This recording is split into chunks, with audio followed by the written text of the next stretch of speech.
예수님께서 유대를 떠나서 갈릴리로 가십니다. 사람들은, 유대인들은 갈릴리를 갈 때, 예루살렘 유대에서 갈릴리를 갈 때는 요단을 건너 이스라엘 땅을 거치지 않고 우편으로 돌아서 갔습니다. 웬고하니 사마리아라는 도성이 중간에 있었던 거죠. 사마리아를 경유하지 않으려고 피해서 가는 것입니다. 그런데 우리 주님께서 사마리아를 관통을 하며 이제 가시는데, 그 사마리아 성에 있는 수가라는 성에서 행로에 권하여, 정오 12시였습니다.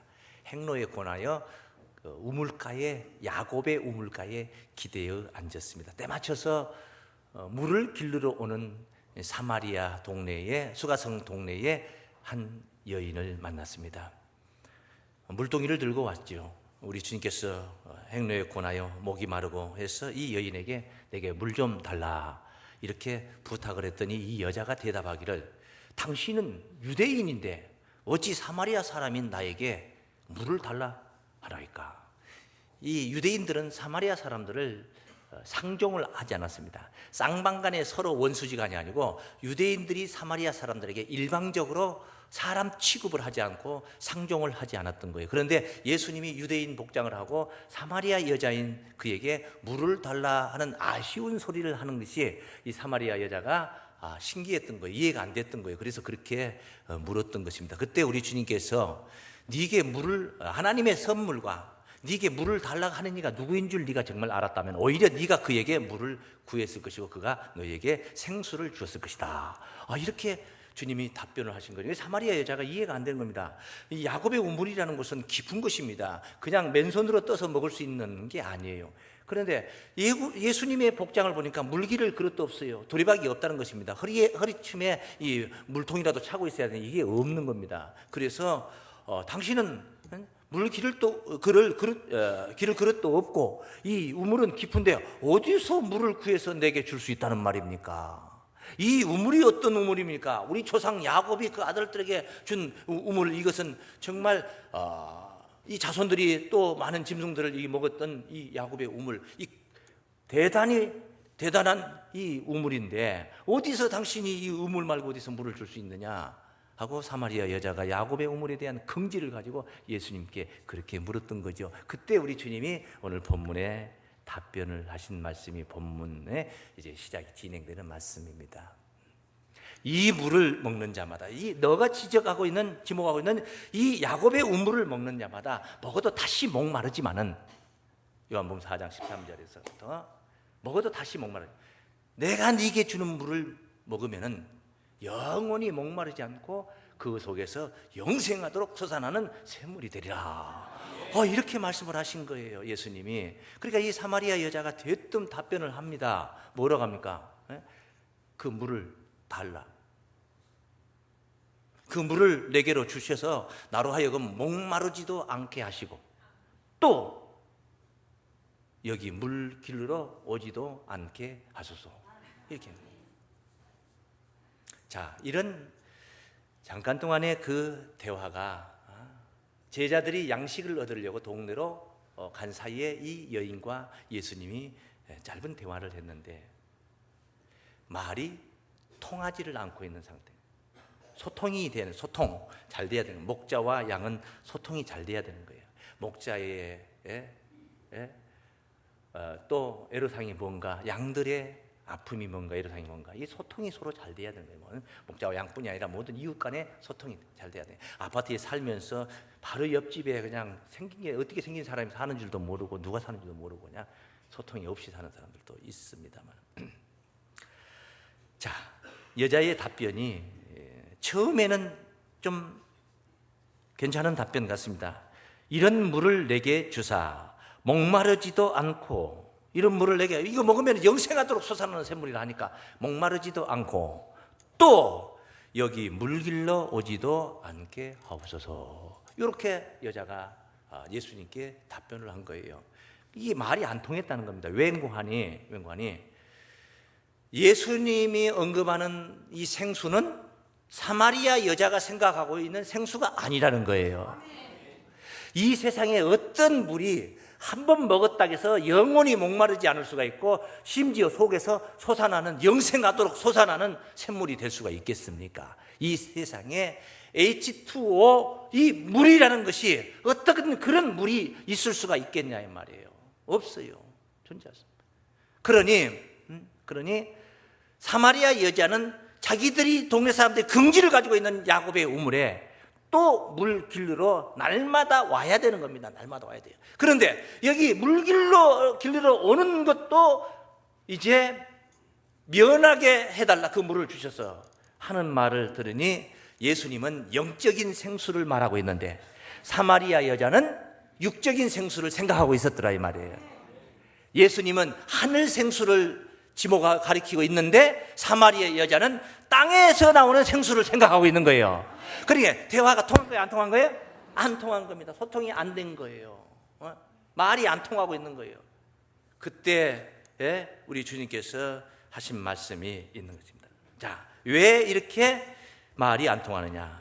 생수의 비밀을 몰라서. 생수의 비밀을 알기 바랍니다. 따라하십니다. 생수의 비밀을 알자. 오늘 아는 시간 되시기 바랍니다. 그래서 주님과 통하는 시간이 되시길 바랍니다. 뭐야, 앞에 말에 통해야지 그 뒤에 말이 통하는 것이고, 그리고 마무리가 통함으로 매듭이 지어질 수 있는 게 아니겠습니까? 앞에서 파이프가 막혀버렸는데 뒤에 아무리 뼈까번쩍하게 광나게, 속을 광나게 그렇게 닦아놓는다 한들, 뚫어놓는다 한들 앞에 막혀버린 통로가 어떻게 뒤에까지 전하고자 하는 것을 전해줄 수 있겠느냐 이 말이에요. 생수의 비밀을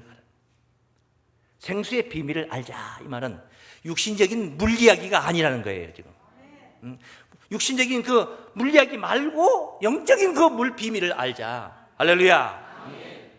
영적인 물이 있어요. 심지어 우리를 구원해 주는 물이 있다는 거예요. 구원. 기독교인들이 뭐 때문에 교회를 다니는 거예요? 예수 믿는 거예요. 구원 받으려고. 근데 구원시켜주는 물이 있다는 거예요. 물이 어디서 납니까? 샘에서 나는 거죠. 샘. 그래서 이런 이야기를 이사야서 12장 3절에 보면은 기쁨으로 나아가 구원의 우물들에서 물을 길르리로다. 너희가 기쁨으로 나아가서 구원의 우물들에서, 무슨 우물이에요? 구원의 우물이 있다는 거예요.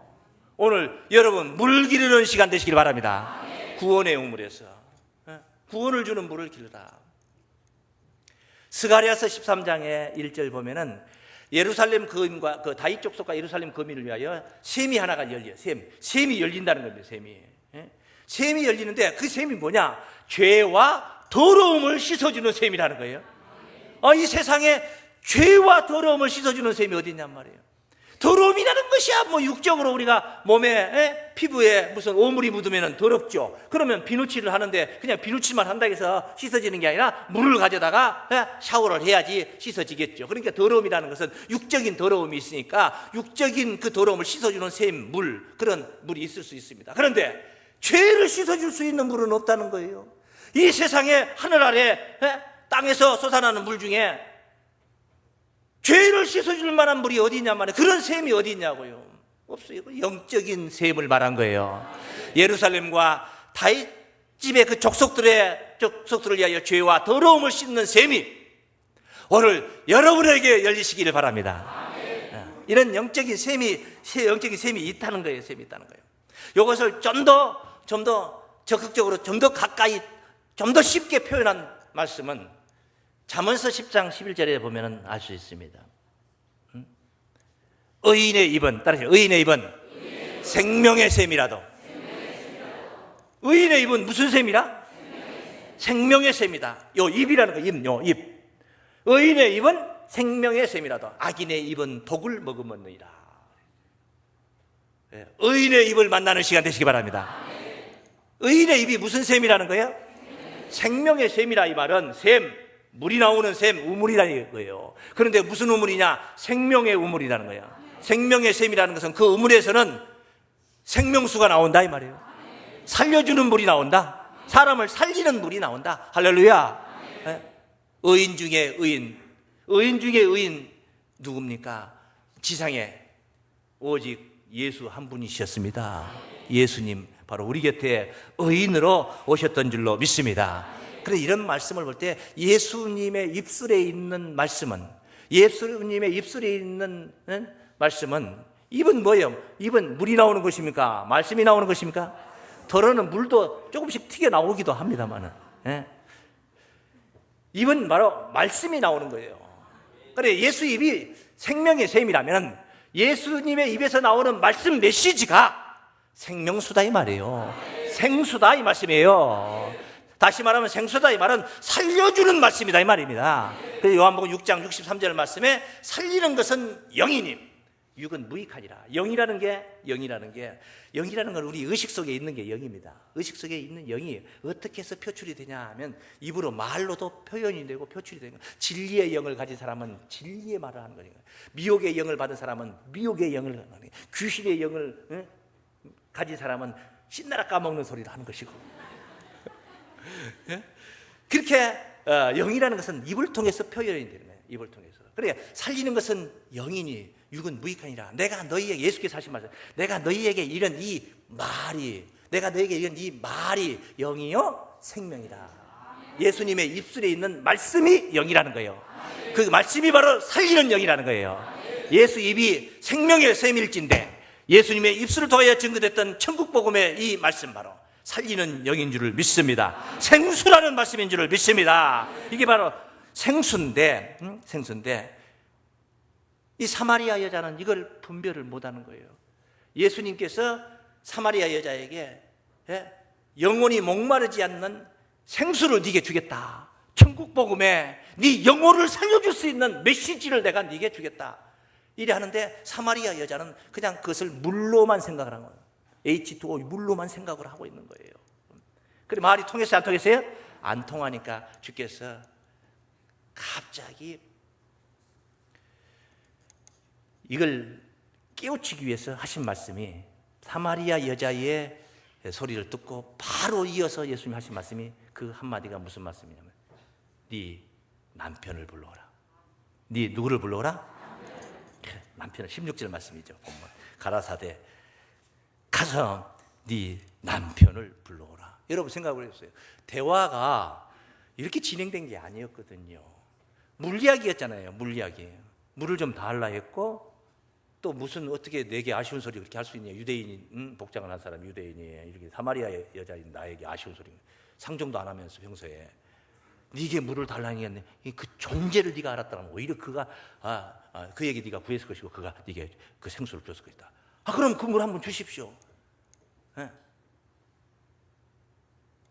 그 물을 달라 했는데 여기 그 물을 주면은 여기 물길로 오는 것도 면하게 될 걸로 생각하고 있다는 것은 야곱의 우물 속에 있는 물과 같은 물을 생각하고 있었다는 거예요. 지금 방금 이 생수의 비밀을 우리가 들었습니다. 그 생수를 우리가 지아무리 많이 마시고 먹고 내 영혼 속에 간직한다 해도 야곱의 우물에 물길로 가는 일은 계속 살아있는 한 항상 가야 돼. 여러분이 설교 말씀 듣고 은혜 많이 받았다고 해서 컵 속에 담겨져 있는 물 안 먹고 살 수 있냐 말이에요. 인간의 육신은 이런 컵 속에 담겨진 물이 필요한 것이고, 인간의 영혼은 예수님의 입에서 나오는 그 생수가 필요한 줄로 믿습니다. 그러니까 하늘의 소리를 들어야 되는데 이 여인은 땅의 소리만 집중하고 있는 거예요. 하늘의 소리를 땅에다 맞춰서 풀려고 하니까 안 풀어지는 거예요. 이해가 안 되는 거예요. 그래서 우리 주님께서 이걸 깨우치기 위해서, 이해를 시키기 위해서 가서 네 남편을 불러오라. 네 남편을 불러오라 이 말 속에는 이 생수의 비밀을 못 깨달은 이 여인에게 불러오라 이 말은 생수의 비밀이 남편 이야기를 듣다 보면은 깨달아진다 이 말이에요. 남편 문제를 해결하고 나면은 생수의 비밀이 깨닫게 된다는 것을, 바로 생수의 답이 남편 이야기 속에 있다는 뜻인 줄로 믿습니다. 그러므로 남편의 비밀을 알아야 돼, 몰라야 돼? 알아야 돼. 그래서 알아야 돼요. 한번 따라하십시다. 남편의 비밀을 알자. 누구의 비밀을 알자? 남편의 비밀을 알자. 남편의 비밀을 아시기 바랍니다. 근데 어떤 분들은 이 설교 듣고 남편의 비밀을 알자. 우리 남편이 양말 속에다가 용돈을 감춰놨나, 자동차 운전석 밑에, 의자 밑에 어디다 짱 박아놨나, 남편이 다른 여자라도 만나고 있나, 남편의 비밀을 알려고 흥신소에다가 사람을 시켜가지고 뒤를 밟아라. 자, 남편의 비밀을 몰라서 오늘 성경 속에 있는 남편의 비밀. 자, 남편을 데려오라 하니까 이 여인이 답변하는 말을 한번 또 봅니다. 17절부터 있죠. 본문. 여자가 대답하여 가로되 남편 데려오라 하는 말에 대답. 나는 남편이 없나이다. 나는 남편이 뭐요? 없나요. 이 사마리아 여자가 남편이 없나 봅니다. 그러니까 없다고 하는 거예요. 뭐 또 이렇게 생각하는 거예요. 사람들은 남편이 있으면서도 시침이 되는 걸로 생각을 하는 것이죠. 그런데 우리 주님이 그 말씀에 답합니다. 예수께서 가르치되 네가 남편이 없다 하는 말이 뭐하도다? 옳도다. 그럼 맞다. 남편 없다. 너 없다는 말 맞다. 그런데 그 뒤에 말씀은 아리송해. 이은하가 그 불렀던 노래 중에 아리송해. 어제 본 그 사람 아리송해. 뭐 그런 노래가 있잖아요. 그 뒤에 뒷말씀을 보면은 아리송한 말이네. 네가 남편이 5이 있었으나. 남편이 몇이나 있었다고 그래요? 5이 있었으나 지금 있는 자는 네 남편이 아니니 네 말이 참되도다. 이게 복잡해져 버립니다. 상황이 아주 복잡해져 버린 거예요. 남편이 없다 하는 말을 받아들였습니다. 수용을 했습니다. 그러더니 그 뒤에 네가 남편이 심지어 5이나 있었는데 지금 있는 자는 네 남편이 아니니 네 말이 맞다. 참되다. 이렇게 말한 거예요. 그런데 참 신기한 거는요. 이런 말을 예수님이 하시니까 사마리아 여자가 딱 전기가 온 겁니다. 사마리아 여자의 머리가 순간 번쩍한 겁니다. 당신은 선지자로서이다. 당신은 누구다? 선지자입니다. 당신 선지자. 여러분 선지자는 뭐가 선지자인 줄 아십니까? 한문풀이로 해보면 먼저 선자 알지자 놈자자예요. 먼저 아는 놈이 선지자예요. 먼저 아는 자가 선지자다 이 말이에요. 먼저 아는 자가. 그러면 선지자가 되는 게 아무 것이나 아무 분야이나 다 먼저 알면 다 선지자가 되냐고요. 우리가 영적인 세계, 하나님의 세계, 하나님 나라를 소망하는 믿는 자들 입장에서 볼 때에 더더구나 예수님을 바라보는 선지자라는 표현, 그것은 어떤 개인의 가정사, 어떤 개인의 육신적인 어떤 남자 관계, 여자 관계, 이런 이성 관계를 안다고 해서 선지자 되는 거 아니에요. 그런 거 안다고 해서 선지자 되는 게 아니에요. 선지자는, 하나님의 선지자는 하나님의 섭리를 미리 앞서 아는 게 선지자인 줄로 믿습니다. 에레미야가 그런 것이고 이사야가 그런 것이고, 믿습니까? 다니엘이 그렇고 에스겔이 그렇고, 모든 선지자들이 바로 하나님의 나라에 대한 관해서 먼저 그 섭리를 미리 앞서 백성들보다 알았기 때문에 선지자라고 했던 거예요. 왜 예수님이 네가 남편이 없다 하면서도 남편 5이 있었다는 얘기를 언급을 하고 지금 있는 자도 네 남편이 아니라는 말을 했는데 어떻게 이 여자가 당신은 선지자입니다 하고 이렇게 이런 엄청난 고백을 하게 됐느냐? 그 일련의 이야기는 오늘 여러분들이 오늘 깨달아야 할 부분인 줄로 믿습니다. 사마리아 여자는 깨달았는데 여러분들은 아직 못 깨달았다는 거예요. 그래서 오늘 제가 여기 서 있는 것이고 또 여러분은 깨닫게 되는 그런 복을 누리시길 바랍니다. 자, 먼저 이 남편을 데려오라 하니까 예수님은 본래 앞에서부터 대화를 어떻게 했냐면 영적인 이야기를 하고 있는 거예요. 쉽게 말하면 예수님은 하늘 이야기를 하고 있는 거예요. 그런데 사마리아 여자는 앞에서부터 계속 줄곧 뭘 생각하냐면 땅의 이야기로 듣고 있는 거예요. 육적인 이야기로 듣고 있는 거예요. 생수하니까 육신적인 컵 속에 담는 물로 생각하고 예수님은 마음속에다 담는 생수를 생각하는 것이고, 이렇게 예수님과 사마리아 여자가 서로 안 맞는 것은 예수님은 하늘 이야기를 하고 있고 사마리아 여자는 땅 이야기를 하는 거예요. 그러니까 못 깨달으니까 예수님이 남편을 데려오라 하는 거예요. 계속 진행형입니다. 남편을 데려오라 이 말도 예수님은 지금 하늘 이야기를 하고 있는 거예요. 하늘 이야기. 하늘 이야기, 영적인 이야기를 하고 있는 거예요. 그런데 사마리아 여자는 육적인 남편 데려오라 하는 줄 알고 저 남편 없는데요 이렇게 하는 거예요. 지금 없는데 했는데 예수님이 또 계속 말씀하시고 말이 맞다 하고 나서 네가 남편이 5이 있었으나 지금 있는 자도 네 남편이 아니다. 아니 네 말이 참되다 하니까 그때 이 사마리아 여자가 이 남편 5 문제 또 지금 있는 자 문제를 딱 깨닫고 듣고 나서 사마리아 여자가 이 주파수를 어디로 돌렸냐면 땅에서 하늘로 돌린 거예요 지금. 그래서 무언가 깊은 것을 깨달은 거예요. 그것을 오늘 우리가 깨달을 줄을 믿습니다. 그래서 이 남편의 비밀을 알자. 따라요. 남편의 비밀을 알자. 남편의 비밀을 알자. 하늘 이야기, 영적인 남편의 비밀을 알자. 구약시대 이스라엘 백성들에게는 남편이 있었습니다. 뭐 각기 가정들이 있는 사람마다 다 남편이 다 있었겠지만, 여인들의 입장에 있었겠지만은 그게 아닙니다. 그런 이야기합니다. 이사야 54장 5절 말씀을 보세요. 이는 너를 지으신 자는, 자, 너라는 자는 누구냐면 지금 하나님께서 이스라엘을 가리켜, 이스라엘 지목에서 하는 말입니다. 너, 간단하게 그 핵심적인만 시간 관계상 보려고 하는 거예요. 앞에 1절부터 쭉 읽어보고 이스라엘 이야기 하는 거예요. 너를 지으신 자는 네 남편이시라. 그 이름은, 따라해요. 그 이름은 만군의 여호와시며. 할렐루야. 너를 지으신 자는 누구라? 그런데 그분이 누구라? 이름이 하나님이시단 말이에요. 하나님이 이스라엘의 남편이었다. 하나님이 누구의 남편이었다? 이스라엘의 남편이었다. 네, 남편이었다. 이스라엘과 하나님과 관계가 뭐냐면 아내와 남편 관계였었다. 자, 이것을 좀 더 이해를 돕기 위해서 하나 더 보시면은 예레미야 3장 6절부터 증거된 말씀, 유다 왕 요시야 왕 때에 있었던 이야기였습니다. 요시야는 유다의 왕으로서 8살 때 왕이 되어가지고 한 30년 동안 그 종교 개혁을 하면서 선정을 베풀고 했던 왕이었는데, 그 이야기가 그때 그 환경이 어땠느냐, 안 좋았던 환경을 여기 설명하는 이야기입니다. 요시야 왕 때 여호와께서 또 내게 이르시되 네가 패역한 이스라엘의 행한 바를 보았느냐. 패역한 이스라엘의 행한 바를 보았느냐. 그가 모든 산 위, 모든 높은 산에 오르며 푸른 나무 아래로 가서 거기서 행음하였도다. 보통 우리가 행음했다 하면은 어떤 그 여인이 자기의 그 배우자를 만나지 않고 다른 이제 이성을 만나서 몰래 만나는 나쁜 짓을 우리가 행음으로 합니다. 생각을 합니다. 그래서 지금 이스라엘이 요시야 왕 때 배역했다.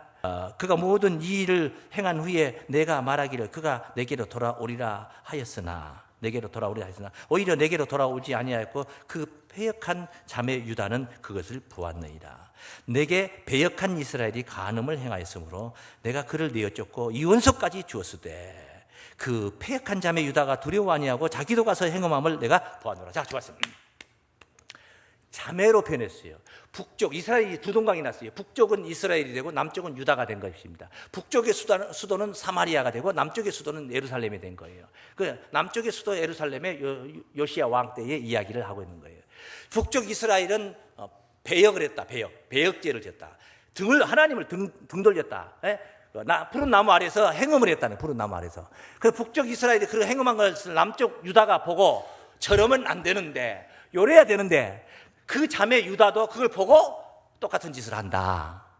이것을 패역이라고 했습니다. 이것은 나중 기회에 있을 때 배역과 패역에 관해서는 다른 시간에 설명을 드리도록 하겠습니다. 이것을 이제 행음으로 표현했다 이 말이에요. 근데 그 푸른 나무 아래서 무슨 짓을 했길래 보리밭에서 한 게 아니라 푸른 나무 아래서 행음을 했다는데 도대체 무슨 짓이냐? 이것을 요 밑에 말씀을 봅니다. 13절입니다. 3장 13절. 너는 오직 네 죄를 잡아가라. 이는 네 하나님 여호와를 배반하고 네 길로 달려 모든 푸른 나무 아래서 이방 신에게 절하고.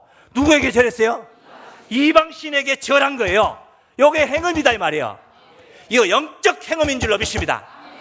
아내가 자기 남편, 하나님 되시는 남편을 안 만나고 다른 이방 신을 쫓았다 이 말이에요. 푸른 나무 아래서 당산나무에다 줄쳐놓고 그렇게 해서 제사를 드리고 미친 짓을 하고 무당을 불러다 푸닥거리를 하고 오늘 우리 조상들의 그런 도속 신앙을 보면 그런 게 있잖아요. 푸른 나무 아래서 이방신에게 절하고 내 목소리를 듣지 아니하였습니다. 여호와의 말이니라. 나 여호와가 말하노라. 배역한 자식들아, 이 말은 이스라엘, 북쪽 이스라엘 배역한 자식들아 돌아오라. 나는 너의 남편이니라. 나는 너의 무엇이라? 저 북쪽 이스라엘 백성들을 가리켜서 나는 너의 남편이니라. 돌아오라. 바로 영적인 남편은 하나님이신 줄로 믿습니다. 하나님이 영적인 남편이에요. 이스라엘 백성들에게 하나님이 남편이에요. 예레미야 31장 32절 말씀도 그런 말씀, 남편 이야기를 언급을 합니다. 여호와가 말하노라. 이 언약은 내가 그들의 열조의 손을 잡고 애굽 땅에서 인도하여 내던 날에 세운 것과 같지 아니하겠어. 옛날에 모세를 세워가지고 이스라엘 백성들을 해방시켜서 가나안으로 인도하기 위해서 데리고 나왔던 것과 같지 아니하겠어. 내가 그들의 남편이 됐어도 모세를 따라 나왔던 그 이스라엘 백성들은 전부 다 하나님이 그들의 남편이 되어 주었다 이 말이에요. 그렇게 남편이 되었어도 그들이 내 언약을 파하였습니다. 그들이 내 말을 안 듣고 어기장 부리고 헛된 길로 갔지 않느냐. 그래, 이스라엘 백성들의 남편은 누구예요? 하나님. 구약 시대의 영적인 남편은 누구예요? 하나님이 남편이신 줄로 믿습니다. 하나님이 남편. 그런데 하나님을 떠나서 바알을 쫓아가고 아세라상을 쫓아가고 이거 전부 다 이방신에게 절하면서 간음을 하고 행음을 한 것이단 말이에요. 예? 그리고 호세아 이야기가 아주 호세아서 이런 이야기들을 적나라하게 쓴 호세아와 고멜을 통해서 비유를 하면서 하는 이야기들이 있는데 한 토막만 보겠습니다. 호세아서 2장 16절 말씀. 호세아 2장. 여호와께서 이르시되 하나님이요 그날에 네가 나를 이 말은 호세아서의 지금 한 말씀이 하나님을 향해서 네가 나를 내 남편이라 일컫고 하나님을 내 무엇이라? 다시는 내 바알이라 일컫지 아니하리라. 바알을 남편으로 삼았어. 바알을 남편으로 알고 바람 피웠다 이 말이에요. 바람 피웠어. 그런데 이제 정신 차리고 나서 그날에 네가 나 여호와를 내 남편이라 일컫게 되리라. 할렐루야. 바로 하나님께로 돌아오는 이야기인 줄로 믿습니다. 그래 이런 이야기, 영적인 남편 이야기를 하나님이 하신 거예요. 신앙의 주를 이야기하는 거예요. 신앙의 주 이야기를 하는 거예요. 지금 네 남편을 데려오라 이 말은 왜? 생수는 어디에 있느냐? 생수는 신앙의 주. 오늘날 우리의 생수는 예수님의 입술에 있는 줄로 믿습니다. 신앙의 주 예수, 바로 우리가 섬기는 경외하는 하나님의 입술에 생수가 있는 거예요. 그 생수 이야기를 못 깨달으니까 너 사마리아 여자, 너 건성나발로 산 게 아니지 않느냐? 이 사마리아 성에서 네가 얼마나 이신 쫓아다니면서 이방 신을 쫓아다니면서 그 참 구원의 메시지가 어디가 있는가? 구원의 소리를 찾아서 생수를 찾아서 네가 용어는 생수라고 몰랐지만은 어쨌든 어디에 구원이 있는가 하고 네가 갈급한 마음으로 찾아 돌아다녔지 않느냐?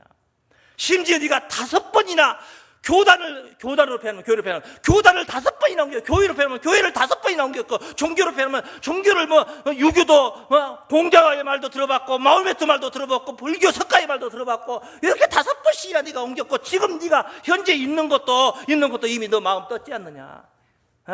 너 거기가 남편이 아니라는 거, 거기 생수가 없다는 거, 거기에 구원이 없다는 거 이미 떠 있지 않느냐? 네가 남편이 5이 있었으나 지금 있는 자는 네 남편이 아니니 네 말이 참되다 하니까 사마리아 여자가 깨달은 거예요. 아하, 이거는 육적인 이야기가 아니구나. 나는 육적으로 남편을 5번씩이나 갈아치워 본 적도 없는데 느닷없는 소리 하고 있는 것보다 했는데 말씀을 깊이 보니까 이 코드를 빼가지고 땅에서 빼다가 하늘에다 딱 꽂아놓고 영의 소리를 따라보니까 아하, 이거는 영적인 남편 문제를 다루고 있구나. 당신은 선지자로서이다. 그러면 왜 사마리아의 남편이 5씩이나 가는 이야기를 예수님이 이 비유를 했겠는가? 사마리아 성의 실상을, 그 현상을 가리킨 거예요. 당시에 사마리아 성이 그 지경, 대표적인 신이 5, 6이 있었어요. 사마리아에. 대표적인 그 이야기 배경을 잠깐 시간이 없지만은 열왕기상 17장 24절에 보면은 아수르 사람들이, 이 아수르가 사마리아 이스라엘을 정복을 해버리고 이스라엘 백성을 다 잡아가, 빼어난 자들 잡아가고, 그리고 이제 이방 5개 나라에서 성에서 이 사마리아 성에다가 다른 사람들을 이주를 시켜요. 그래서 사마리아 성에 다른 엉뚱한 사람들이, 이방 나라 사람들이 와서 삽니다. 근데 와서 사는데 이방 나라 사람들이 와서 살 때 그냥 온 게 아니에요. 몸만 온 게 아닙니다. 의식도 가지고 왔어요. 그 의식이 뭐냐? 자기 나라의 본국에서 섬겼던 그런 이방 신을 가지고 왔다 이 말이에요. 이방 신을 가지고 와가지고 사마리아 성에서 살다 보니까 사마리아 도성 사람들이 영적으로 볼 때 뭐냐? 혼혈아가 되어버린 거예요. 영적으로 볼 때 하나님도 믿고 이방 신도 믿고 그런 지경이 되어버린, 그런 이야기를 여기 열왕기하 17장 29절부터 적나라하게 또 설명을 하고 있는 말씀이 있어요. 각 민족이 각기 자기 신상들을 만들어 사마리아 사람의 지은 여러 산당에 두되 각 민족이 자기의 그한 성읍에서 그렇게 하여 바벨론 사람은 수컷 분옷을 만들었고 굿 사람은 네르가를 만들었고 하마 사람은 아시마를 만들었고 아와 사람은 니바스와 다드락을 만들었고 다르닥을 만들고 스발과 일 사람들은 그 자녀를 불살라 크신 아드람멜렉과 아남멜렉에게 드렸으며 저희가 또 여호와를 경외하여, 그러면서도 또 여호와를 경외하여 자기 중에서 사람을 산당의 제사장으로 택하여 그 산당에서 자기를 위하여 제사를 드리게 하니라. 이와 같이 저희가 여호와도 경외하고 또한 어디서부터 옮겨왔든지 그 민족의 풍속대로 자기의 신들도 섬겼더라. 그래요. 하나님도 믿고 이방신도 믿고 절간에 가서 절간에 불공도 드리고 예배도 드리고 저녁에는 또 조상들 위해서 제사상 차려놓고 제사도 드리고, 마치 이런 거예요. 이런 이치요. 그래서 사마리아 성의 이 대표적인 신이 5이에요. 이거 보면 아까 17장 24절에 보면 5개 성에서 데려다 놓습니다. 그래 예수님이 그 사마리아 성에 그 영적인 정서를 얘기를 한 겁니다. 이것은 사마리아 여인 한 사람의 이야기가 아니라 사마리아 성 사람들의 모습입니다. 그래서 사마리아 성 사람들을 얘기하려고 오늘 성경 본문에 여기 언급하고, 또 목사가 이것을 증가하는 게 아닙니다. 오늘 현대인들의 간음하는 모습을 적나라하게 표현하고 있는 말씀 믿습니까? 야고보서 4장 4절 말씀에 간음하는 여자들이여 세상과 벗든 것이 하나님의 원수임을 알지 못하냐. 하나님을 믿으면서도 하늘 성향의 사람이 되겠다고 하면서도 땅의 성향으로 삐뚤어져 가고 있는 이것을 영적으로 볼 때 하나님은 간음이라고 합니다. 하나님도 섬기고 세상도 섬기고 양다리 걸치는 그런 이야기를 지금 성경은 언급하고 있는 겁니다. 남편의 비밀을 이 여인은 깨달았습니다. 이 여인이 남편의 비밀을 깨닫고 나서 그 다음에 단계에 어떤 상황이 벌어진, 예배 처소 문제를 거론합니다. 예수님이 한 번도 예배 문제 거론해 본 적이 없습니다. 처소 문제 얘기해 본 적이 없어요. 그런데 이 사마리아 여자가 당신은 선지자입니다. 19절 말씀에. 그러고 나서 20절에서 뭐라고 합니까? 우리가 어디서 예배를 드려야 됩니까? 사마리아 산에서, 그리시민 산에서 드려야 됩니까? 당신들이 만약 예루살렘에서 드려야 한다는데 어디서 드려야 됩니까? 예배 문제를 거론하고, 그러니까 사마리아 여인이 육적인 생각에서 영적인 생각으로 완전히 바뀌었다는 것을 알 수가 있는 줄로 믿습니다. 이렇게 예배할 처소를 묻고 있습니다. 우리가 알아야 될 이야기입니다. 믿습니까? 사마리아 여자가 궁금해한 것 여러분 깨닫기 바랍니다. 따라해요. 예배할 처소를 알자. 어디서 예배를 드려야 중요한 문제라는 것입니다. 예배할 처소를 물었고, 우리 주님이 또 이것을 답변을 하셨다는 사실도 중요한 것이죠. 답변을 하셨잖아요. 21절부터 답변하셨어요. 예수께서 여자여 내 말을 믿으라. 이 산에서도 말고 예루살렘에서도 말고 너희가 아버지께 예배할 때가 이르리라. 할렐루야. 너희는 알지 못하는 것을 예배하고 우리는 아는 것을 예배하노니 이는 구원이 유대인에게서 남이니라. 아버지께 참으로 예배하는 자들은 신령과 진정으로 예배할 때니 때가 오나니 곧 이때라. 아버지께서는 이렇게 자기에게 신령과 진정으로 예배하는 자들을 찾으시느니라. 오늘 여러분 찾은 바 된 백성이 되시길 바랍니다. 하나님께 여러분이 참으로 신령과 진정으로 예배드리다가 들키시길 바랍니다. 그러면 신령과 진정은 어떻게 해서 이룰 수 있느냐? 남편이 있는 곳에, 다시 말씀드리면 하나님이 있는 곳이 신령입니다. 하나님이 없는 곳에서 지 아무리 거룩거룩 백날 거룩거룩 해봐야 거기 신령 없는 겁니다. 신령은 오직 하나님이 계셔야만이 됩니다. 하나님이 계신 곳에 바로 생수가 있는 줄로 믿습니다. 생수가 있다는 것은 거기에 하나님이 계신다는 것입니다. 생수가 없이 어떻게 우리가 진리를 논할 수가 있고, 진리가 없이 어떻게 진정을 논할 수 있습니까? 남편과 생수가 있는 곳이 바로 신령과 진정으로 예배드릴 처소인 줄로 믿습니다. 정결한 처녀로, 바울은 고린도서 11장 2절 말씀에 정결한 처녀로 그리스도께 중매한다고 했습니다. 여러분, 그리스도를 신랑으로 모신 영적인 바로 그런 관계로 기름 준비를 한 10처녀의 슬기로운 5처녀처럼 말입니다. 그렇게 우리 주님을 남편으로 모시고, 육적인 남편은 집에 계시지만은 영적인 남편은 하늘에 계신다. 할렐루야. 우리 여러분의 영혼의 세계가 우리 주님과 함께 남편 되신 주님의 그 생수의 말씀 안에서 신령과 진정으로 예배드리며 그런 예배를 드린 자들로 찾은 바 되셔서 하늘 구원을 누리시길 주의 이름으로 축원합니다.